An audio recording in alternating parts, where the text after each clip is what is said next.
Nakikinig ba, bro? Yes, yes. Ano, bro? Go on. Okay. Unang tanong ko, bro, ay bawat isa sa atin, mga Katoliko, ay may tungkulin ba sa pagsisiwalat ng salita ng Diyos? O lahat tayo, bawat isa sa atin, mga tao? Okay. So, Bro Angel? Of course, mayroon po, no? Basahin po natin yung first Peter ba yun? Chapter 3, verse 15 po. Unang Pedro.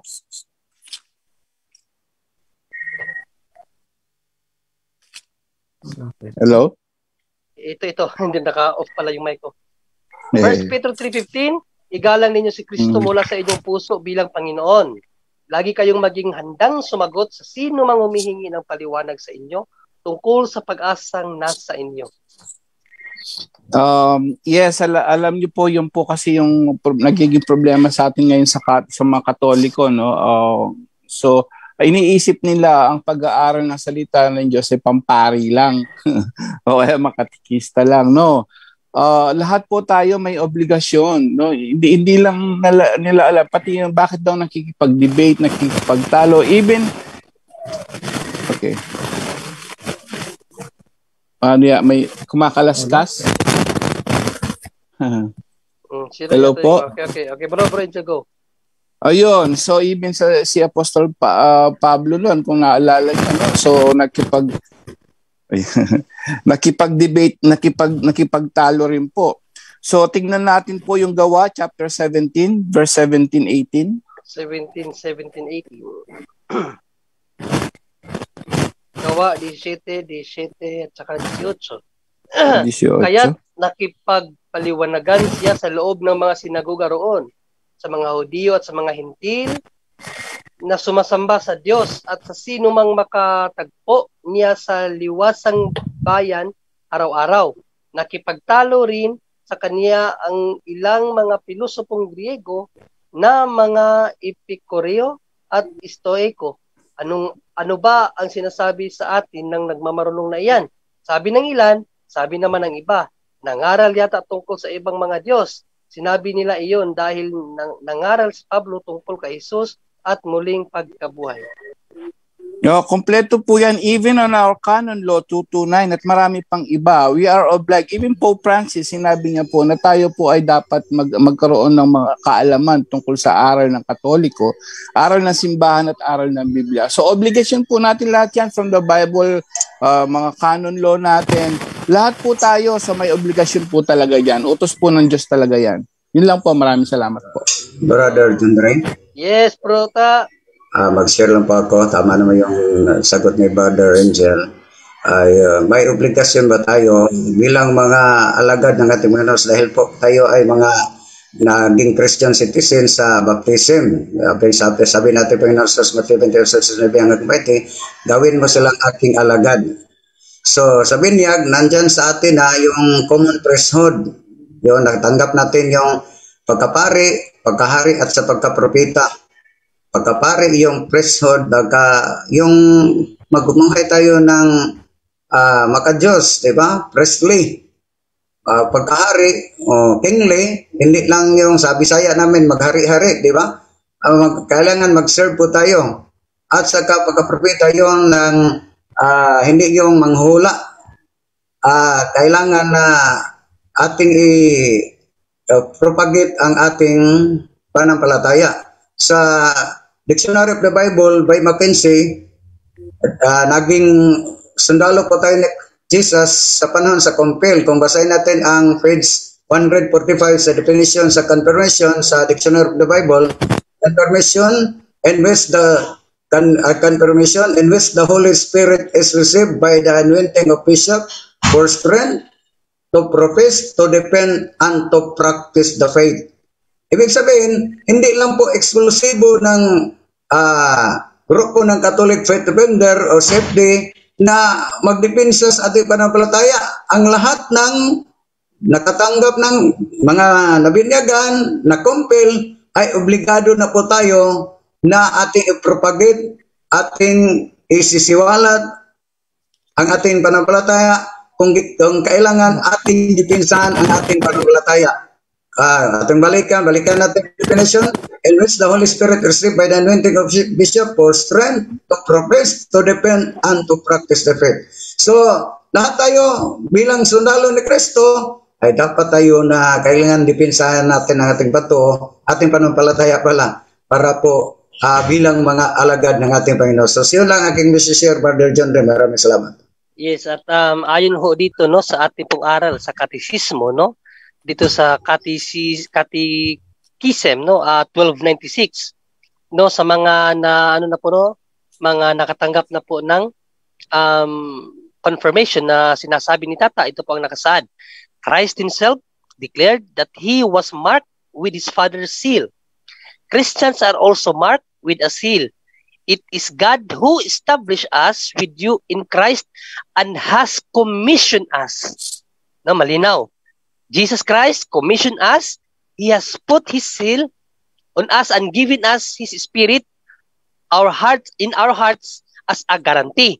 This seal of the Holy Spirit marks our total belonging to Christ, our enrollment in his service forever, as well as promise of divine protection in the great eschatological trial. So yun po no, sa mga Katoliko na nakatanggap na po ng confirmation, tayo ay naging sundalo at kinumission no, na tumulong sa pangangaral ng salita ng Diyos. At doon din sa sinabi ni Bro Angel kanina, Canon Law 229, if it is necessary to defend our faith, then so be it. So, yun kapatid na Tazminat, okay na ba yun? Minimute kita kasi yung ano John Ray. Yes, bro Tata. Naalala ko lang yung isang tao na inanyahan siya maging sundalo ni Kristo. Sabi na, brother, pwede kayo i-invite o i-recruit na bilang sundalo ni Kristo. Sagot niya, hindi mo alam brother na sundalo naman ako ni Kristo. Yun pa talaga. Bakit hindi kayo nakita sa simbahan? Sa secret agent po ako. Yung dahilan hindi siya makita sa simbahan kasi secret agent pala siya. Ang dami mga Katoliko ngayon nga mga secret agent, hindi makita sa simbahan. Yan lang, Brother John Ray. Maraming salamat. Okay, salamat po ta. Tazminat, okay na ba yun? Okay na yun, bro. May pangalawang tanong ako, bro. Okay, bro, go on. Dito kasi sa aming lugar, bro, sa Southern Cebu, ang pinagkukunan kasi namin ng tubig, yung bukal ng tubig, yung sa Bisaya Patinubdan, ay dating inalayan ng dugo ng manok taon-taon. Pero ngayon, hindi na. Ang tanong ko, lahat kami na gumagamit ng tubig na yun ay na-contaminated ba? At ano dapat namin gawin? Wala naman kaming ibang source ng tubig. Okay, so bro ta, ito ay patungkol sa trabaho mo bilang deliverance minister, no? So ano yung pwede nilang gawin, bro ta?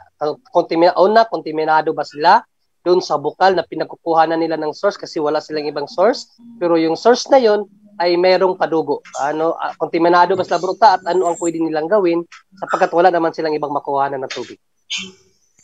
Okay, lang subukan lang natin sa ano pa ba yung sa Tagalog, yung depende sa ating kakaya na kalaman. So, ang una, medyo na clarification lang kapatid, yung bukal na tubig na source ninyo, private or yun? Private o ano yun? Public? Open yun sa private? Sa amin lang yun, pamilya. Pamilya lang pala. Sa sarili yun? Oo. Okay. So, patanong mo na, may contamination, 100% po kayo na-contaminate dahil po, nag-alay kayo ng dugo, di ba? Inalayan ay nag-alay kayo ng dugo yung para, so, nag-practice na po kayo ng occult practices. So, ang unang gawin ninyo, sa ngayon, hindi na nyo ginawa. Hindi kasi yun ang parents ng asawa ko. Sila yung gumawa noon dati. Okay, okay. Pero sa parents ng asawa mo, pero yung bukal na tubig sa side sa parents ng asawa mo o sa side mo? Oo, sa side nila. Side nila, okay. So, yun, kapatid, nandyan na sa Brother Wendell, mas maganda siguro. Pero yun lang, contaminated po kayo dahil po na ano kayo, pandis na kayo dahil po, sa dali lang, yung siguro mo, brother, yung headset mo ang may problema. I-mute ko muna. Okay, bro, okay. Go. Sige. So, ang dapat niyong gawin, dapat kayo mag-renounce at magkumpisal. At baka mas maganda siguro na i-break yung consecration dyan at saka i-publish sa pari at mas maganda ay deliverance niyo ang yung area, yung bukal na tubig. Yun ang dapat nyo gawin. Kung mas maganda, lapit kayo ng exorcist nyo dyan para po siya ang magbigay ng instruction sa iyo. Ano pa ang dapat gawin? I'm sure na doon sa Cebu ang daming mga exorcist dyan. Pero ang tanong mo, kung na-contaminated ba kayo, 100% na-contaminated ba kayo dahil yon sa ginawa niyong occult practices. So, yun lang, magkumpisal, i-break ang consecration, at saka, yun, mas maganda siguro, yung naturang bukal na tubig, mas maganda siguro yun, i-break, then, ipa-place sa pari, at saka, undergo ng, dyan, deliverance, ipasa mo na ni Brother Wendell, Brother Jondre. Wala pa sa bruta. Nandyan na sa Brother Wendell, nakabasok na.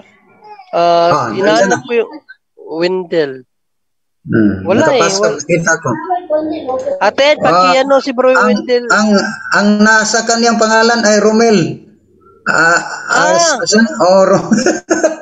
Pinalitan na niya ng Wendell. Pinalitan na niya ng Wendell Talibong. Kanina, Romel yung pangalan niya eh. Okay, ate, pakiyako si Bro Wendell te. Ayun na, si Bro Wendell Talibong, nakakuha na pala.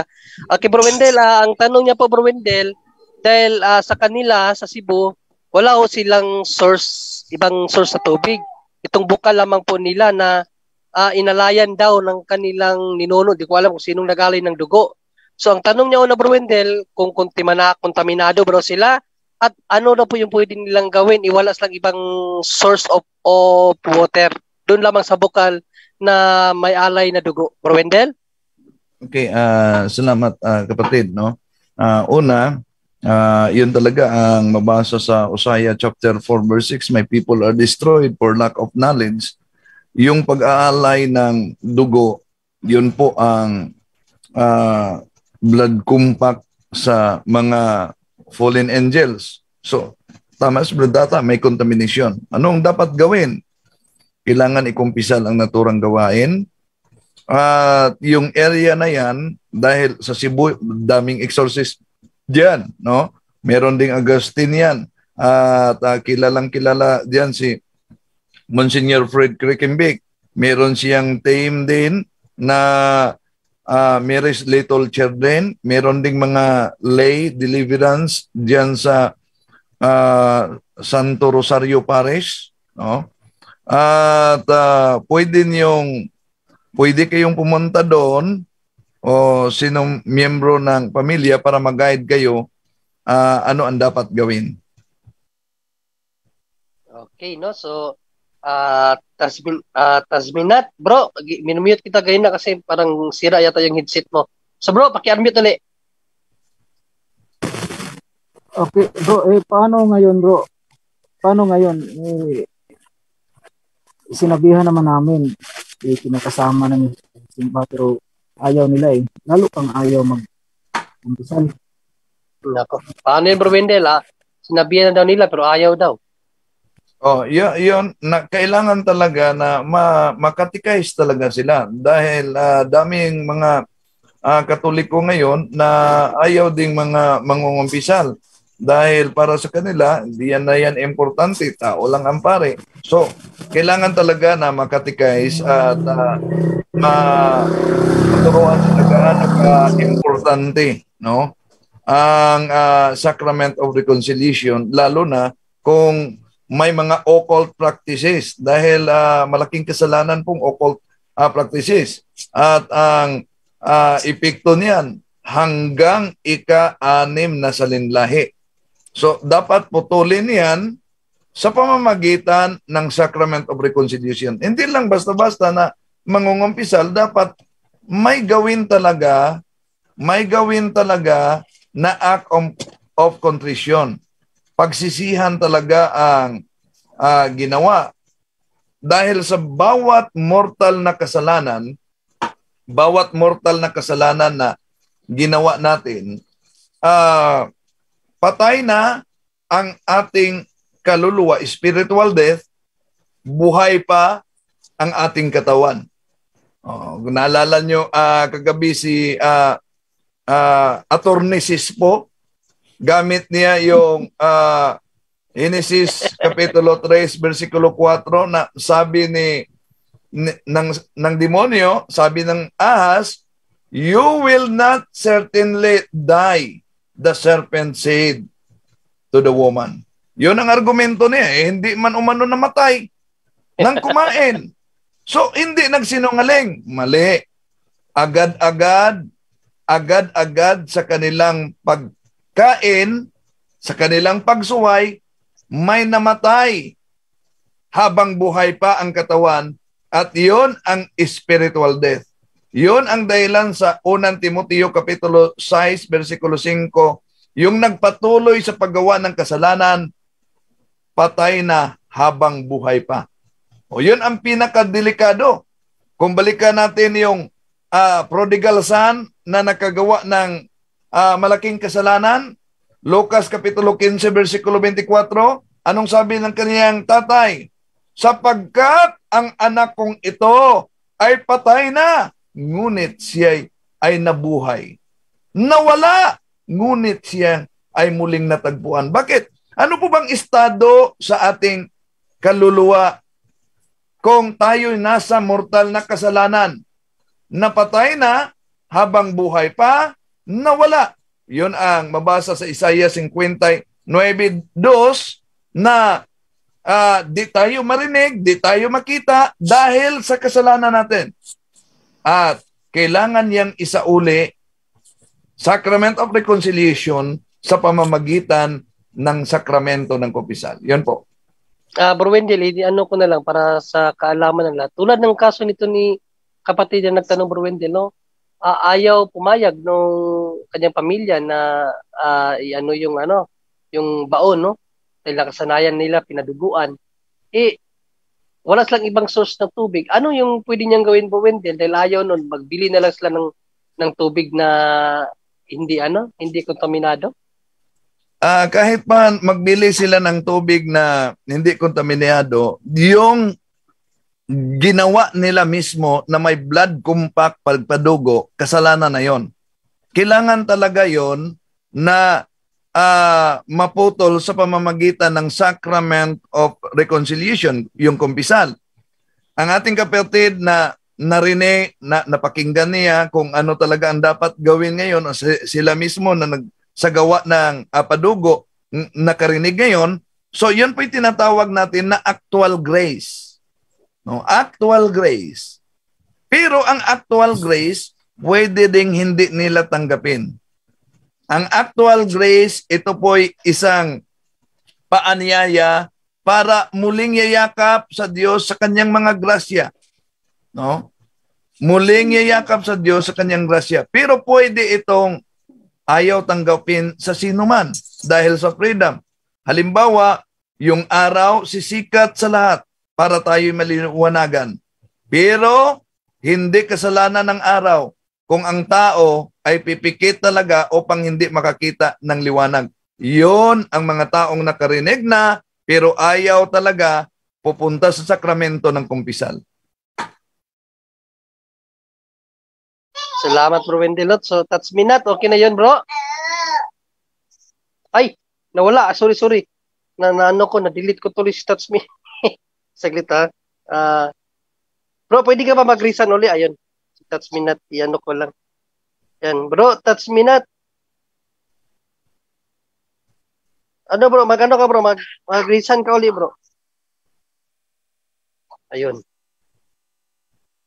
Wala yung ano niya. Bro, touch me not.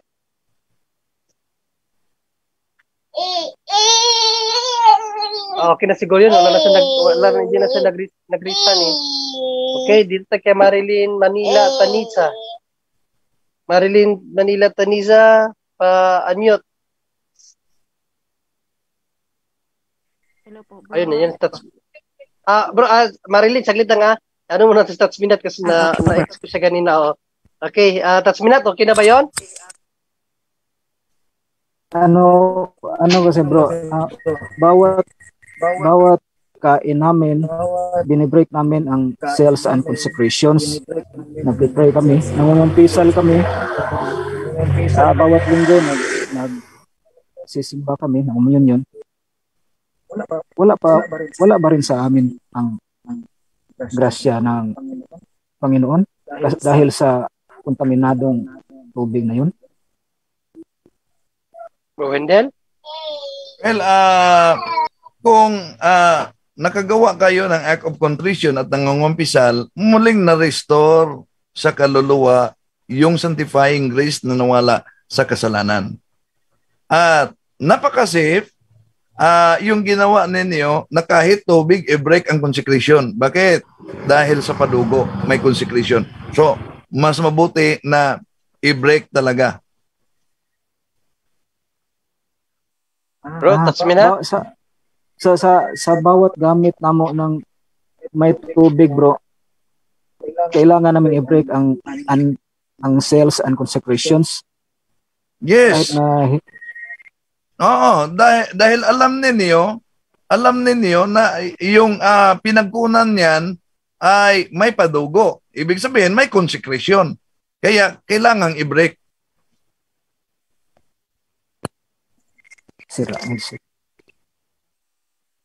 So, touch me na. Okay na yun, bro. Kailangan daw i-break always, bro. I-break daw always, bro. Sabi ni Bro Wendell, i-break always. Every time gagamit kayo dun o iinom kayo. Okay lang po yun. Kahit hindi pa makagawa ng confession yung gumagawa ng padugo. Yes, basta kayo daw nasa sanctifying grace, nakagawa kayo ng act of contrition. Okay lang yun, bro. O okay lang daw, i-confess nyo pa, i-ano nyo palagi, i-break yung consecration. Okay, salamat, bro. Okay, salamat kapatid. So, Marilyn Manila Tanyesa, sister? Yes, na po. Yes, bro. Good evening po. Yes, good evening, sister. Ang unang tanong ko po, bro, may sacramental blessings po ngayon, bro. Kaninang sister, alas 6:30, no? Kasi mayroong si Father, mayroon siyang online mass tapos sacramental blessings every Sunday sa sa dito sa online. Pero hindi lang 'yun hindi lang 'yun tawag nito. Hindi 'yun naka-live. Ang sunod na sa Thursday, sister. Okay po. Susunod na lang po, bro. Okay, sister. Bro, tanong ko lang po, bro. Yes. Ate. Live po yung mas kanina. Live pala yun. Live pala yun, sister. Hindi ko alam, akala ko yung live. Live pala yung mas kanina. Every Sunday may live mas si Father, 6:30 p.m. no? Sa mga gusto pong makapasok or makakita, tutok lang po sa punto por punto page. So ano yung tanong mo, sister? Yung po, bro, yung ano po ba ang English version ng sa Bisaya ay tungod sa timaan sa Santa Cruz sa among mga kaaway, bawion mo kami, Ginoo Diyos ng Amen. Yun po. Okay. So, Brota, ano ba ang English version yun, Brota? Hindi ko alam yung panalangin na yun. Tungod sa mga kaaway daw, Brota? Brother Wendell siguro. Bro Wendell, alam mo ba yung Bro Wendell ang panalangin, Bro Wendell, sa English? Sa English, ang nalaman ko, glory be to the Father, and to the Son, and to the Holy Spirit. Ano yung sister sa Bisaya, yung pagkasabi mo? Yung tungos. Ated. Oo. Ano, sa ano po siya. Hindi,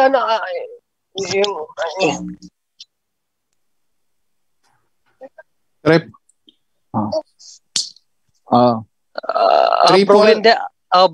Angel? Triple cross po ang tawag. Triple cross. Yung gospel according to Saint Mark or Saint Glory Luke, to you, O Lord Jesus Glory Christ. to yes. So triple cross po tawag doon sa noo, sa lips at dito sa puso.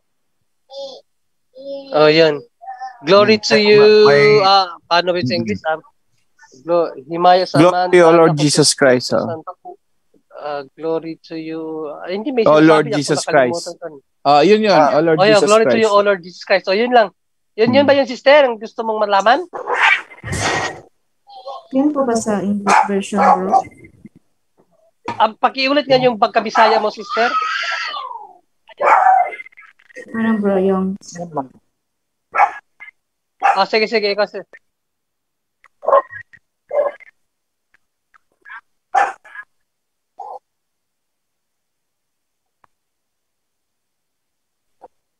Tungod sa among timaan sa mga kaaway. Bro Wendell, kaya mo ba yung sa English, Bro Wendell? Di ko makuha yung panalangin. Napakinggan ko yung Cebuano pero wala kong English version diyan dahil kadalasan yun sa Cebuano, yun ang kanilang binibigkas sa the Gospel according to Saint Matthew. Yun ang kanilang yun kadalasan ang binibigkas mula noon. Pero sa English version, yung sinabi ni Brad Angel at mayroon pang isang version, "With the word of God, be on my mind, be on my lips, and be on my heart." So, yun. Cebuano version, merong ganyan tungod sa ano yun? Tungod sa timaan sa Santa Cruz. Bawion mo kami sa among mga kaaway. Yun. So, yun sister, din ang sinabi ni Bro Wendell, dalawang version sa English. Yung kay Bro Angel, no? Yung kanuna palaging nire-response natin. Anytime po tayo ng Sampung Cross, no? Glory to you, O Lord. Tapos yung Jesus Christ. Lord Jesus Christ. Tapos yung sinabi ni Bro Wendell na yun, sa isip, salita at puso. Through heart, through words, and through mind. Okay, salamat. Pwede po pangalawa, bro. Okay, sige, go. Tungkol po ito, bro, during Holy Mass. Bakit po may ibang misa sa ibang araw na walang second readings? Yung And then po, bro. Yung hindi Sunday. Yung dalawang reading every Sunday lang yung sister. So sa ordinary days lang yun. Isang pagbasa lang yun. And then po, di ba after sa homily, di ba dapat Apostles' Creed? Bakit po diretso na sa katimbanong pag-ampo? Bakit diretso na sa? Sa katimbanong pag-ampo, bro. Ano yung tanong niya, Bro Wendell? Di ko magit, Bro Wendell. Ano yung diretso sa katilingban? Bro Wendell? Siguro yung ordinary day siguro ang tinutukoy niya, no? Yung ordinary tinutukoy niya, iba yan sa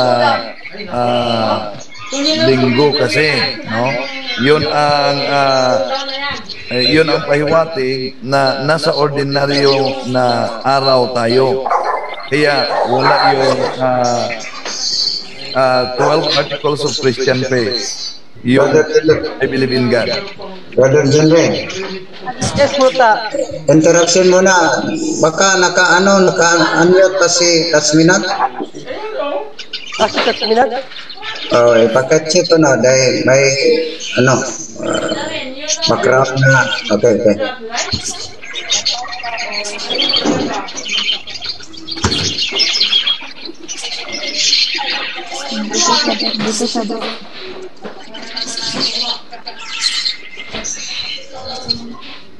Tapos na mute ko na.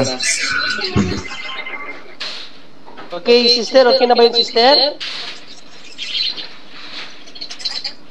Marilyn Manila, Kanisa? Okay na po. Salamat. Salamat, sister. So, dito naman tayo na sa isa pa. No, si Oppo A71 2018. Paki-unmute kapatid at kung may camera, paki-on.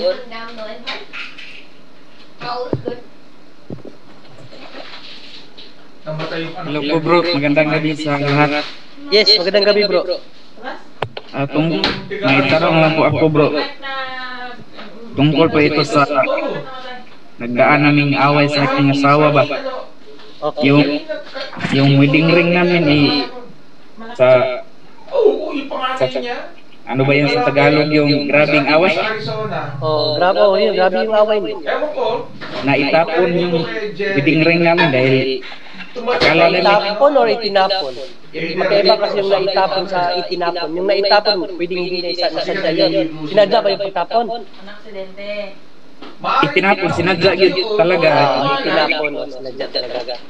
Yung hindi mo na namalayan yung ginagawa mo, kahit ano na lang mapasok sa isip na parang wala ng bukas o gano'n. Yung nahimasmasa na kami, yung nagkaayos na, yung misis namin misis ko, sinasabi niya na lumapit tayo kay father at magpa-blessing tayo ulit ng wedding ring. Kung sakali gawin ba yan namin bro, pwede ba yung ganyan? Okay, Bro Angel, pwede ba yung Bro Angel? I smelled the seeds. Those are the Nawala si Bro Angel. Bro Angel? Para yung Hello. Ayan. Po. Kakaiba po yung sitwasyon nyo. It's all about wedding. Pero tandaan po natin yung wedding ring na yan. Mayroon kang KJB bro. Matthew chapter 18 verse 18. KJB ay English. Sa KJV ito po nakasulat, no? 18. Verily I say unto you, whatsoever you shall bind on earth shall be bound in heaven, and whatsoever you shall loose on earth shall be loosed in heaven. Yung pong wedding ring yan, yun ang signs of binding ninyo. So, kaya nga yan, very sacrament po yan at binibless ni Father yan at talagang tingnan mo pagka nagsusuotan kayo, nandun yung pagbabind nyo na sa isa't isa. And yung sinasabing yung I don't think na papayagan kayong pero you can ask the priest. Pero this is my first time po na encounter yan na pagdating sa wedding ring kung nawala, pwede ka bang bumili uli or something, no? Pero kasi po before wedding yan, binabless yan or during wedding. So ano po yung tanong nyo? Yung nawala tapos bibili pa ba kayo o ano po yung tanong nyo exact? Na sa pag-aaway nila Bro Angel, no, itinapon daw nila yung wedding ring no, dahil sa sobrang pag-aaway. Tapos nagkabati na sila, nagkausap daw sa misis niya na magpagawa na lang ulit, tapos itablish na lang ulit kay Father. O pwede ba daw yun? Kagaya nga na sabi ko, itanong nyo po kay Father kung pwede yon, no? Kasi ang mangyayari yan, baka magkaaway na naman kayo,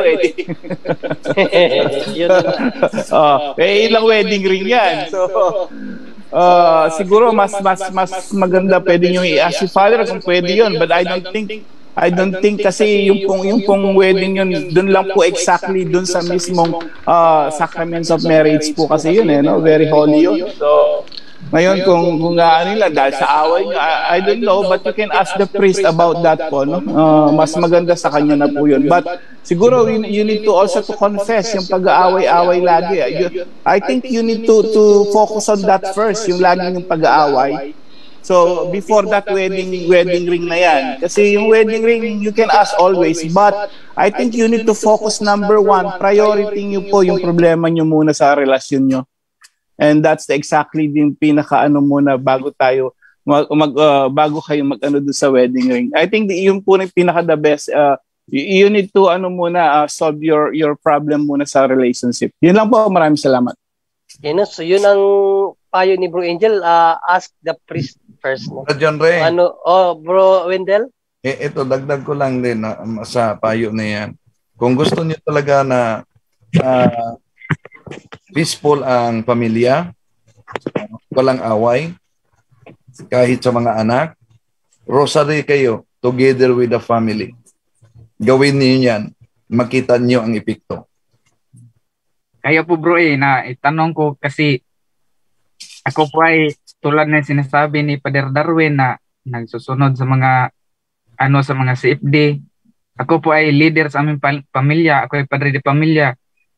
Ako po ay nag-guide sa rosary, pag kumakain, magdasal.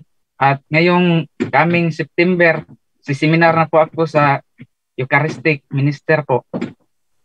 At sobra ko pong sinisisiya sa sarili. Ako pa naman ang nag-guide sa amin. At yan lang nandilim ang paningin ko, yung hinubad sa misis ko, yung wedding ring niya at binato sa sahig. Yun ay nakalimutan ko na ano ang katungdanan ko sa akong pamilya. Big factor dyan kapatid no, at sandyan pa rin yung hindi pa rin nawala yung diwa ng mo no, yung conscience mo ba, at least na pag nilayan mo na ngayon, mo lang yan kapatid no, mo pa kung sa baga more pa para mapalagi mo yan at maghari na sa iyong puso yung pagiging ama ng tahanan talaga, no? Para ikaw na rin yung mag-control. Kung hindi mo mag-control yung asawa mo, ikaw mag-control sarili mo para hindi na umabot sa ganyan. So bigay natin no yung tatay natin ng kasi sa mga yung mga eksperensyado, may mga kasal na tao, may na sa dito, may mga idea na bro ta.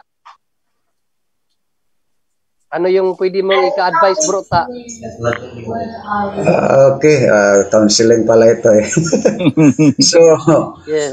Siguro naka-realize naman siya, part lang yun sa ating buhay, di ba? Pero mas palagi nasa ating isip yung magpakumbaba, yung humility, dahil yun lang humility ang wala sa demonyo, di ba? So, kailangan na talunin natin demonyo in humility. So, kung pwede brother, ialay mo sa rosaryo. Mag-rosary ba po kayo brother? Kayo sa kasama yung pamilya mo? Asawa at anak ko po at sumasali din yung mama ko at papa. Oh, very good.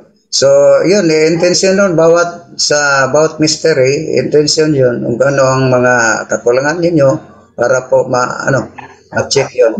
Dahil part lang yun sa ating buhay, pero hindi naman tayo perfecto, pero mas maganda siguro, isali mo sa dasal sa rosary na hindi na yun maulit, at saka yung humingi tayo ng yung ano po ba sa ibang salita yun, other words, basta humingi tayo na palagi na sa atin yung humility. Kung baba, kahit sa akin, hindi natin yun makontrol minsan, di ba? Dahil po tao lang po tayo. Pero mas maganda, ang ginawa ninyong whole family nag-rosaryo. Maganda yun, brother. Patuloy lang. Bro, okay na ba yung mga advice ng ating mga kasama, bro? Pwede pa po pangalawang katarungan.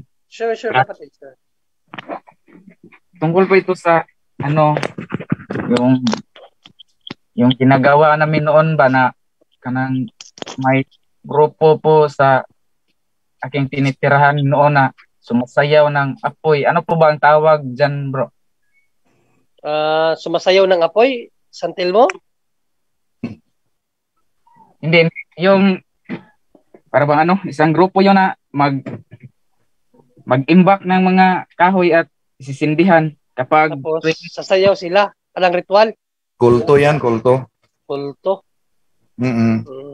So, yung tanong mo? Anong tanong mo sa kanila, kapatid? Sa pag-aaral ko sa ating doktrina laking salungat yan na yung mga kapatid ko ay membro doon hanggang ano po ba ang magagawa ko para sa kanila? Bro Wendell? So bilang isang CFD, dapat pangaralan mo sila sa official na aral ng Simbahang Katoliko. na bawal talaga yan dahil occultism yan. At tandaan natin, occultism is satanism. At daming mga cases talaga sa iba't ibang office of exorcism na napupusis dahil yung mga ninuno nila sumasayaw sa sinisindihan na may mga apoy, no? Daming mga cases yan, no? Yung mga apo nila, yung mga anak nila ang namimiligro. Naalala ko yung isang altar server na possessed dinala sa office. Nang na-interview namin ang mga magulang, yon may mga ninuno umano na sumasayaw sa apoy. Kailangan talaga maputol yan. Yun, kapatid, kailangan maputol talaga yun. Pangaralan mo bilang safety. Okay po. Okay, salamat kapatid, no? And God bless always. At wag bumitaw sa pagrurosaryo, bro. Yes po, yes po. Okay. Good night, kapatid. Salamat. Dito naman po tayo kay Benedicto Imuan, no? Benedicto Imuan. Paki-unmute, bro. Hello, good evening. Yes, good evening, bro. Yeah. Let me address my question to Brother Wendell. Okay. Bro Wendell, at what degree ng kasalanan pagka ikaw ay non-believer at the same time protector ka pa ng satanism, like the case ni like the case ni si Naspo kagabi. Sispo. No, Naspo kasi Satanas Naspo. Abogado daw siya ni Satanas, ni Judas, ni sino ba yung sinasabi niya, si Cain. So abogado pa siya ng mga kasamaan. Anong degree kaya ng kasalanan yung ganun? Kasi he is a non-God believer at the same time protector pa siya ng Satanas. Bro Wendell, sa'yo naka-address po. Anong degree ng level? Depende po yan sa kanyang sarili dahil lalo na merong mga non-believer sa Christian na pananampalataya ngunit kaanib sa satanism na organisasyon, di basta-basta ang ganyan pag-exorcism na. No, dapat sulim exorcism talaga at hindi yan matanggal sa isa lang na sesyon dahil yung mga grupo ng satanism ng blood compact, meron silang ritual. Kaya kahit non-believer man sila, pero depende kung wala ba sila. Kaya nga tinanong ko siya kagabi na una, alam ba ni Satanas na siya mismo ang abogado niya? Ayaw niya sagutin. Ikalawa, ano po bang kasunduan nila ni Satanas upang idefensa niya? O ayaw din niyang sagutin. So, ang napaka-importante yung kasunduan. Ang kasunduan, kung meron man, tulad sa mga grupo ng satanism, di basta-basta yan. No? Kailangan talaga yan ng series solemn exorcism sa mga exorcist. Yun, so ano pala yung tanong ni Bro Wendell kagabi pala, may kinalaman pala yun sa exorcism. So yun kapatid. Apo, thank you po. Pero hindi ko na kasi napatapos yung talakayan kagabi dahil gawa ng parang di ko feel yung yung katalakayan ninyo. Iba yung niya. Nagulat kami lahat kasi akala namin ano lang ba katulad lang ng ibang nababasa ng Bible, maling unawa lang. Attorney pala talaga ni Kaya nga parang may sayad to kako, hindi ba may sayad. Yan nga kamangmangan yun, yan yung sinabi ni San Pedro, no? Basahin natin itong 2 Peter 3:16. So sinabi ni St. Peter sa mga taong uri na ganyan magbasa ng Biblia, no? Ito yung sinabi niya, no? 16:17. Ito sinabi ni St. Peter, sa lahat ng sulat niya tungkol sa paksang ito, ganito lagi niyang paalala, may ilang bahagi sa kanyang mga sulat na mahirap unawain at binibigyan ng maling kahulugan ng mga mangmang at magugulo ang pag-iisip. Ganyan din ang kanilang ginagawa sa ibang mga kasulatan. Kaya nga't ipinapahamak nila ang kanilang sarili. Mangmang na sila, magugulo ang isip, pinapahamak pa nila ang kanilang sarili. Yan yun sila. Okay, thank you Bro John Ray. Thank you po. Oo. Imagine mo yan, Bro John Ray, na ang kanyang interpretation sa sandali ha. Imagine mo yan, yung interpretation niya na Satan determine himself to be like God, si Satanas umano ay gustong maging banal. Oh, ito. Ngayon, kung ang kasalanan ng Satanas o ang Satan ay pumantay sa Diyos, ginawa lamang ng aking kliyente na maging banal. Eh kung ang imagine mo yan, ang pagiging banal, yun umano ang ori na makipantay tayo sa Diyos. Ang pagiging banal ay tayo'y nagiging kaisa sa Diyos, hindi nagiging kapantay sa Diyos. Yung pagiging kapantay sa Diyos na hindi ka Diyos, yun ay idolatre. Correct. Naku po. So, kapatid na Benedicto Imo, okay na ba yun, bro? Alam kaya bro Wendell kung magkano kayang professional pini attorney ng Satanas? Ano na lang yun, bro? Bunga lang yun sa niya, bro? Bunga sa sariling interpretasyon. Palagi niya kasi nickname na yung kanyang kliyente. Oo. Ano nga yan? Dala na rin yun sa kanyang kahambugan sa sarili. Yun ba? Halo-halo na yun sa kanya, bro. Ay isa lang talaga nakita ko sa kanya. Ano talaga? Mangmang talaga. Kamangmangan talaga yung sabi ni San Pedro. Kamangmangan. Brother John Ray. Yes, bro. Hindi natin nakalimutan bago siya nag-exit. May challenge pa siya sa atin di ba? Ready ng GCash niya pag mapatunayan natin na yung kliyente niya ay mamamatay tao. Yung kliyente niya yung Satanas ay mabasa natin na isang murderer. Yun, ready na yung mga sitas natin para magbalik sa handa na yung GCash niya para maklaim natin. Yun ang challenge niya. Yun ang challenge niya kagabi, di ba? Ang problema lang kung may sulod ba ang GCash niya? Hindi na yun GCash, brother. Ycash na yun. Tama. Ycash na, hindi na GCash. Bro.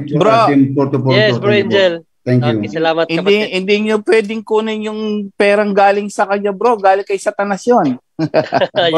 May contamination yun. Oo, may contamination yun. Tama. Tama? So, wag yun ang pangarapin yun, okay? Yun lang po.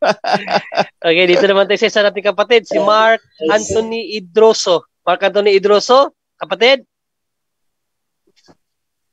Okay, bro. Yes, bro. Good evening. Good evening, bro. Kining may dalawa akong katanungan, bro. Sure. Unang tanong ko, bro, sa about sa hadis, bro. Ang nakasulat sa Bible Dictionary, kalibutan sa mga patay or mundo ng mga patay. Anong pinagkaiba sa hadis at sa purgatorio, bro? Okay. Sige, akong sagot. Hades, no? Yan ay Greek term. Greek term yan sa hell. No? Sa Catholic theology kasi pag sinabing hell, marami siyang kahulugan, no? Pwedeng Gehenna. Yung Gehenna, yun yung tapunan talaga ng mga masasamang tao o ng demonyo. Yun yung impyerno talaga, Gehenna. O yung tinatawag na bottomless pit, kinaila-ilaliman. Tapos, yung tinatawag naman na Hades, no? In Greek yun, or sa sa Hebrew, Sheol. Na meron naman siyang dalawa or ang kanyang translation sa Tagalog, yung sinabi mo sa Salmo na mundo ng mga patay. Na ibig sabihin naman, dalawa din ang kanyang lugar. Pwedeng mundo ng mga patay doon sa mundo ng mga kaluluwa, pwedeng sa purgatorio, sa Old Testament doon sa Abraham's bosom, tapos yung sa mga bata na hindi nabinyagan, at pwede ring literal na libingan ng mga patay. So yun po ang kahulugan ng Sheol. Malawak po yung kaniyang definition. Depende po sa konteksto na ginagamit. Kung yun ba ay purgatorio, po pwede, depende sa konteksto na ginagamit. So, yung yung kalibutan ng mga patay na sinabi sa Bible Dictionary, may posible na purgatorio rin yun. Yes, pag sinabing libingan ng mga patay, tatlo yun. Hell, purgatory, o yung libingan talaga ng mga patay, yung sementeryo, pwede yun. Kasi naguguluhan ako sa Hades at saka purgatorio parang katulad lang. That is a technical term, kapatid, no? Pag sinabi purgatory, definite talaga na lugar na kung saan nililinis o pinopurify yung kaluluwang namatay na. Specific yun.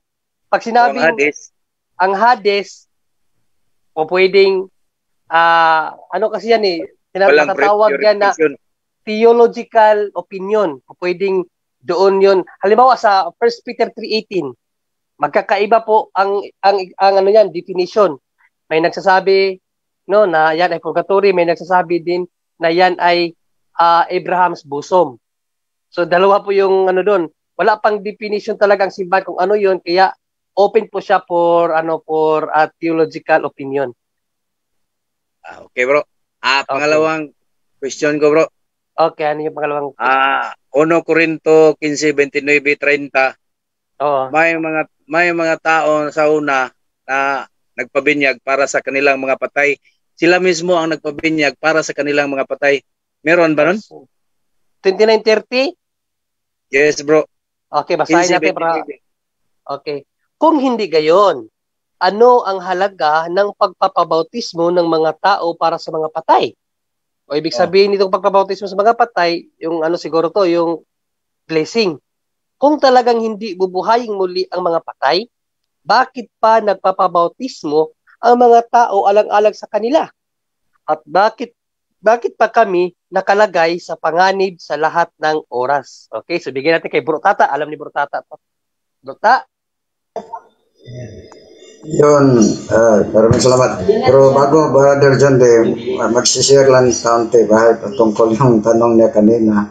Okay. Dahil po Gina, dahil po yung mga Hudiyo, Judaism, hindi naman sila naniwala sa sa purgatory, di ba?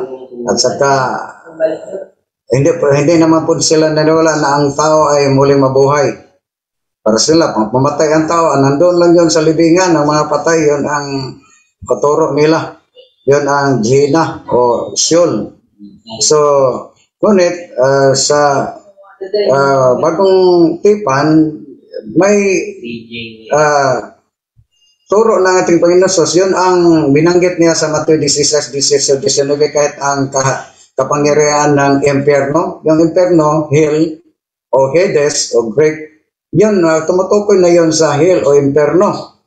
Yun ang sabi ng ating Panginoon Sos. Ngunit sa Greek, tingnan natin sa an expository dictionary for the New Testament, ang words na Hades, pwede rin gamitin sa lumang tipan na Sheol or libingan ng mga patay o Sheol or hell.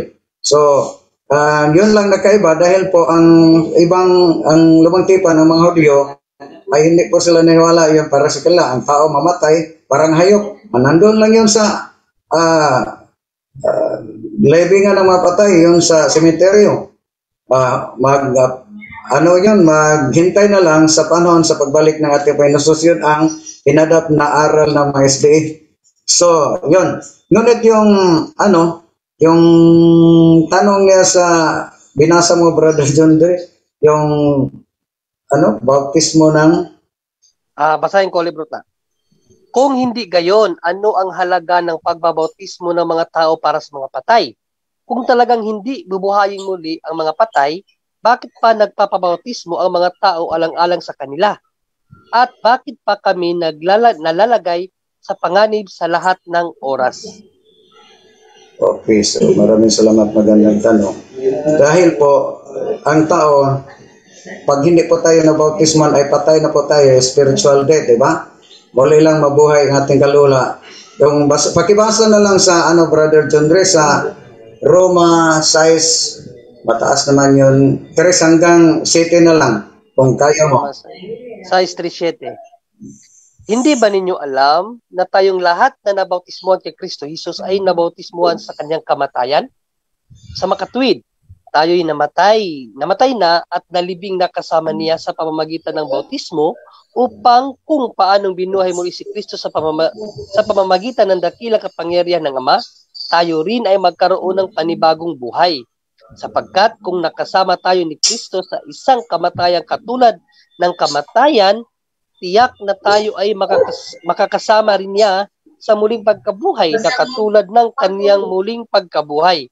Alam natin na ang dati nating pagkatao ay naipako na sa krus kasama niya upang mamatay ang ating makasalanang pagkatao at nang hindi na tayo maalipin pa ng kasalanan.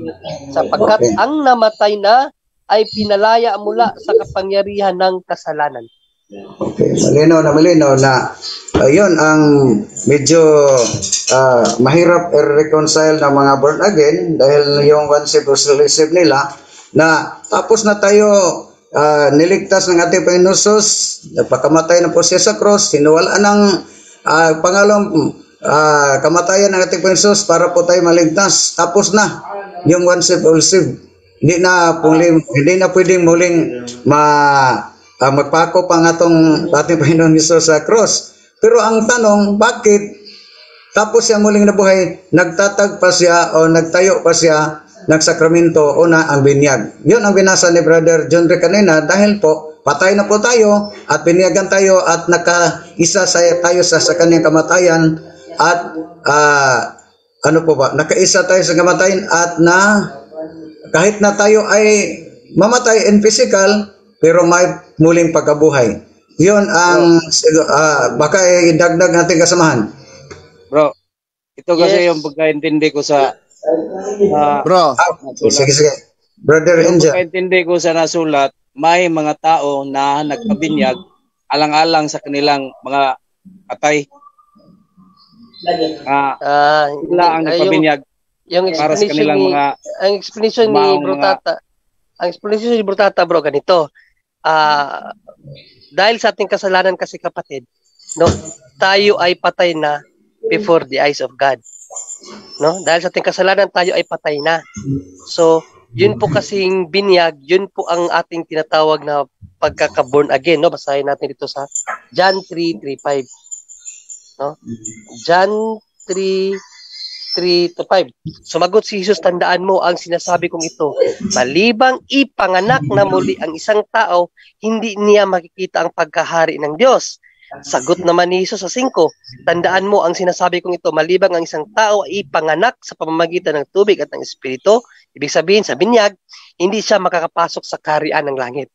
So ibig sabihin, yung kamatayan na kailangang bautismuhan, no, yun po yung yung sinabi ni Bro Wendell kanina na sanctifying grace, na nung time na nagkasala ang tao, namatay po tayo spiritually, no? At babalik lamang po yun kapag tayo po ay nakatanggap ng sakramento tulad po ng binyag, confession at yung sa Holy Eucharist po, brother. Bro, magandang balita ba yung binasa mo, bro? Oh yes bro, magandang balita. Kasi ang pagkaintindi ko dyan, ang tanong ko, naabaday mga tao sa una nga nagpabunyag nga para sa ilang mga patay na nga sila ang mismo nagpabunyag para sa ilang mga nangamatay na nga mga minuno. Sila hindi yun. Oh, Bro Angel, Bro Wendell. Yung paniniwala na may mga tao na nagpabinyag para sa mga nangamatay na, yun po'y paniniwala na tinatawag na Mormonism. Yung mga Mormons, batay sa kanilang doktrina, Doctrine and Covenants of the Mormon, nasa Book of Mormons yan, noong 1836, batay sa binasa na si Joseph Smith, may aral regarding the doctrine of baptism for the dead. No?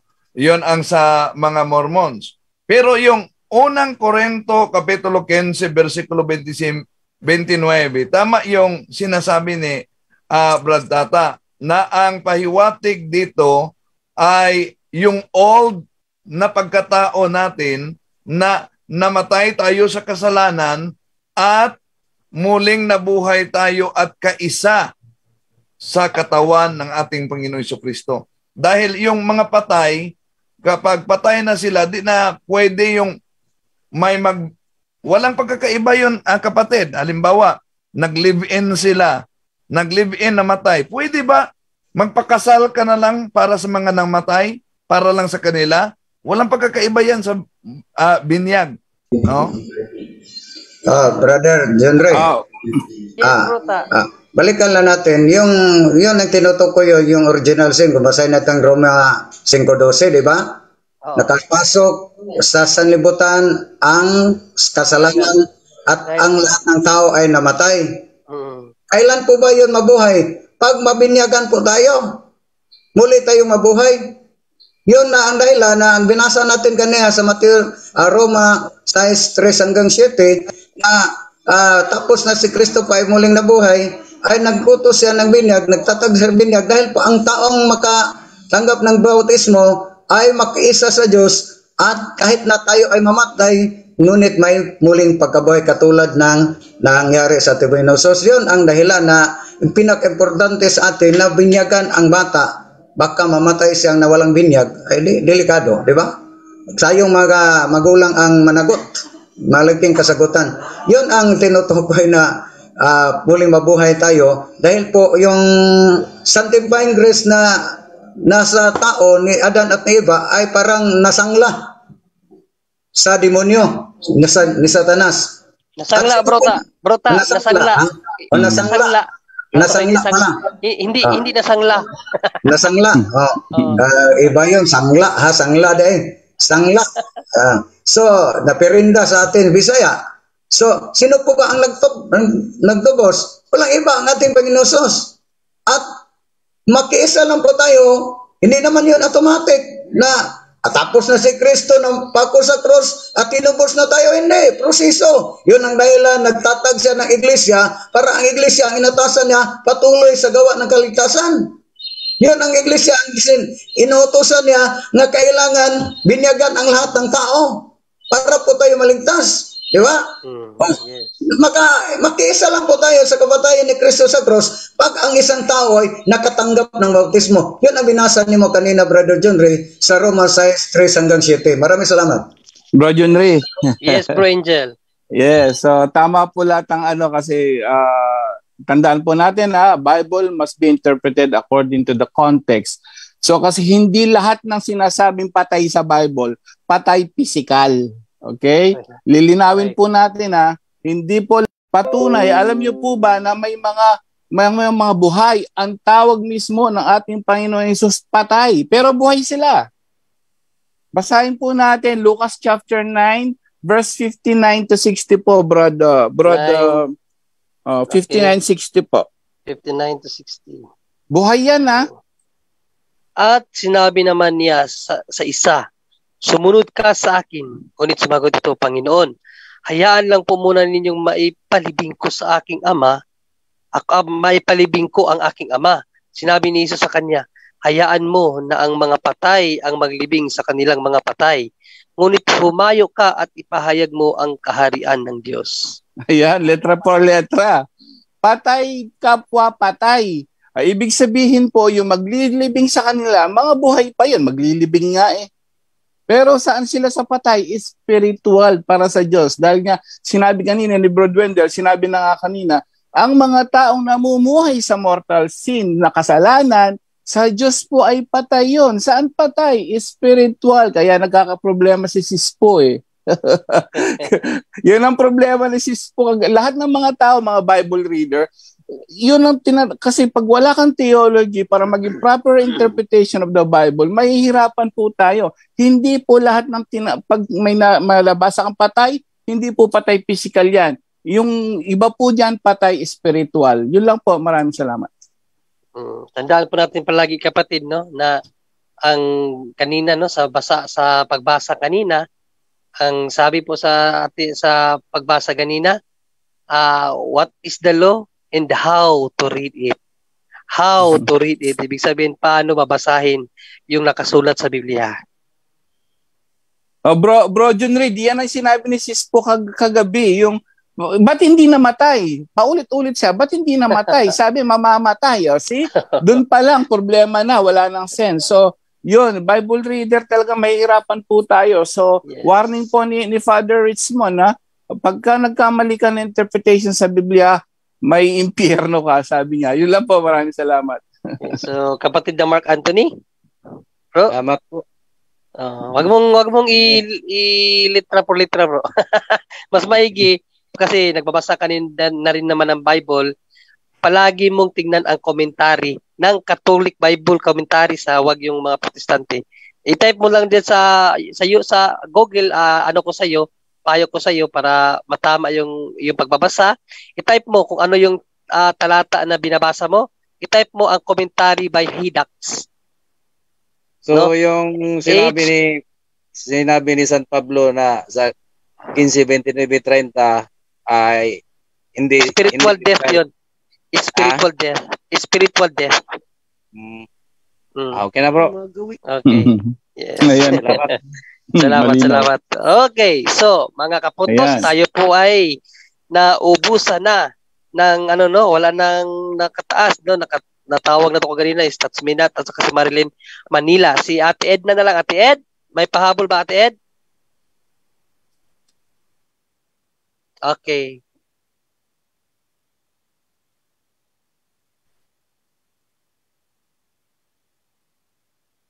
May nagtatanong kung ano daw magandang version ng Bible na bibilhin. Okay. Basta Catholic, no? Mga kapuntos, kung ang hilig nila po ay malaman or mabasa ang tunay na nakasulat sa Bible, ay siyempre doon po tayo sa Catholic Bible. Palagi nyo hong tingnan, mayroon po nakalagay nihil obstat ang imprimatur. No, yun po ay Catholic Bible. Lahat po ng Catholic Bible basta naaayon sa inyong maunawaan, kasi may mga klase din ng Catholic Bible na mahirap din yung pagkasulat, lalo na sa English. So pili na naman po kayo, basta importante mayroon pong nihil obstat. At much better yung may may commentaries. Maganda yun. Anong ikaw, Brother John Ray, ano yung version ng Bible nang meron ka ngayon? Ang pinakagusto ko na Bible ko ngayon na meron ako na mahal. So, binili ko ito 3,700. Ito pong Didache Bible. Kasi yung commentaries niya napakaganda, galing sa CCC ang mga commentaries. Simbahan talaga mismo. Didache Bible? Yes. Ano yung 3,000 na yun? 3,000 hong Taiwan money o Philippine money? Philippine money to 3,000 pesos. O, kasi binili ko to sa Lazada. Pinadala ko lang dito. Maganda siya, tapos meron din siyang mga explanation about sa ating mga doktrina like purgatory, yung descended to hell, ano ang paliwanag noon. Maganda yung Didache Bible, napakaganda. At saka ready to read version siya. Easy to read version pala. Ito, mataas to from Ken De Jesus, sabi niya, naguguluhan lang po ako, ilan po ba talaga ang gift of the Holy Spirit? 10, 7, 12, 16. Okay, Bro Angel, ilan ang gift of the Holy Spirit? Ikaw na naman sagot dyan. Actually, sa catechism natin, no, yung pagdating, 7. Pero meron ka rin ibang mababasa sa Bible pagka kinompute mo siya. Tingnan natin sa Galatians 5 nga po, 22-23. Ano to? Ito na nga sabi niya, pero yung sa Galatia, yun nga. Yes. Alam naman nakalagay sa Galatia, hindi yun gift. Yun ay fruits of the Holy Spirit. Fruits, yes. Oo. So, It doesn't matter. They're all both fruits and they're all both gifts. So, pwede ang katikisin kasi natin, ginawa na lang pong 7. Pero sa Biblia, parang pag binilang mo yan sa Galatians 5:22-23, there are like 9. So, marami pa. Din sa mga gifts naman, yung kaloob, dito sa 1 Corinthians ba yun, na kaloob, ang kaloob ng Diyos sa tao, binilang ko yun, 10 naman yun. So, in other words, ang importante po dyan, yung gifts of the Holy Spirit. So, yung katikising natin, inano na lang, parang sinamarize na lang. Parang 10 Commandments yan eh. So, ang 10 Commandments, sa dami ng commandments yan, ginawa na lang po 10 para hindi na mahirapan ng tao. So, ang importante po, at least hanggang 7, o kahit aling gamitin nyo po yan, they are still fruits or gifts of the Holy Spirit. Yun lang po, maraming salamat. Yung si Galacia, yun po yung mga tinatawag ng virtues, no? At maliban sa 7 gifts of the Holy Spirit, meron tayong tinatawag na intellectual virtues. Meron tayong tinatawag na cardinal virtues. Yung intellectual virtues, yung tungkol sa ating pag-study, fides quaerens intellectum. Ngunit yung cardinal virtues, yun po'y sa ating pamumuhay, morality. Yun po, Brother John Ray. At tandaan po natin lahat mga kapuntos, no, sa aral Katoliko palagi may distinction, no, para hindi tayo mawala. Ate Ed? Wait. Meron pa. Ang sabi dito, the manipulation po ba yun ay atake po ba ni Satan sa atin? Manipulation? Sa pagkakaalam ko, pag manipulation by the Holy Spirit, yung sa bad spirit is possession. Tama ba, Borwendel? Yes. Pag nagmamanipulate Sister Edna, Holy Spirit yan. Ang sa bad spirit, possession. Okay. Or at saka infestation yung sa kanila. Infestation tapos possession. Obsession. Yun yung mga term, di ba, Bro Wendell, sa bad spirit?